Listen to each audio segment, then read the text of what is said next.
आपण मतदान करतो, सरकार निवडतो, पण जर मतदार यादीत आपले नावच नसेल तर, किंवा चुकीचे नाव, चुकीचा पत्ता किंवा नाव वगळले गेले असेल तर, यासाठी निवडणूक आयोग वेळोवेळी SIR म्हणजे स्पेशल इन्सेंटिव्ह रिव्हिजन ही प्रक्रिया राबवतो।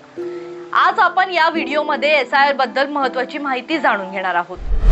अनेकांच्या मनात प्रश्न आहे, SIR म्हणजे काय? हा फॉर्म का भरायचा आणि तो योग्य पद्धतीने कसा भरायचा? सोशल मीडियावर अनेक अफवा पसरत आहेत, त्यामुळे आपण आज या व्हिडिओमध्ये याबद्दल संपूर्ण माहिती सोप्या भाषेत जाणून घेणार आहोत। सर्वप्रथम SIR म्हणजे स्पेशल इन्सेंटिव्ह रिव्हिजन, म्हणजेच मतदार यादीची विशेष सखोल पुनर्रचना।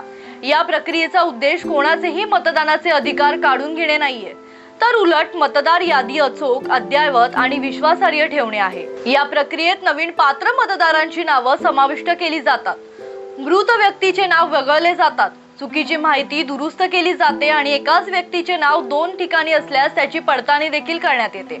आता प्रश्न येतो की ही प्रक्रिया गरजेची आहे का?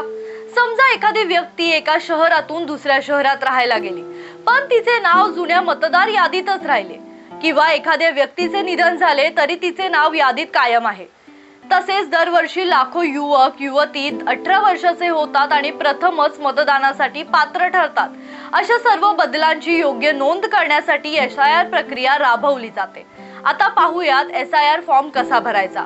फॉर्मच्या वरच्या भागात तुमची सध्याची मतदार यादीची माहिती दिलेली असते, तिथे तुमचा फोटो लावायचा, त्यानंतर 2 कॉलम पैकी एका कॉलम भरायचा आणि 2002 सालच्या मतदार यादीत तुमचे नाव असेल तर डाव्या बाजूला तुमची माहिती आणि त्या यादीतील मतदार संघ क्रमांक, भाग क्रमांक आणि अनुक्रमांक लिहायचं। जर तुमचे नाव 2002 च्या यादीत नसेल तर उजव्या बाजूला तुमच्या आई वडिलांपैकी किंवा आजी आजोबांपैकी कोणाचेही 2002 सालची मतदार यादीतील माहिती लिहायची। त्यानंतर खाली तुमची जन्मतारीख, आधार क्रमांक, मोबाईल नंबर आणि इतर अत्यावश्यक माहिती भरून काढायची आणि सही करायची। तुमच्या वतीने कुटुंबातील सदस्यही सही करू शकतात, मात्र त्यांचे मतदाराशी नाते नमूद करणे गरजेचे आहे। शेवटी एक महत्त्वाची गोष्ट, सोशल मीडियावर पसरवल्या जाणाऱ्या अफवांवर विश्वास ठेवू नका।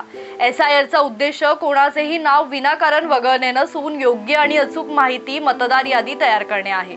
शंका असल्यास आपल्या BLO किंवा निवडणूक आयोगाकडूनच अधिकृत माहिती जाणून घ्या।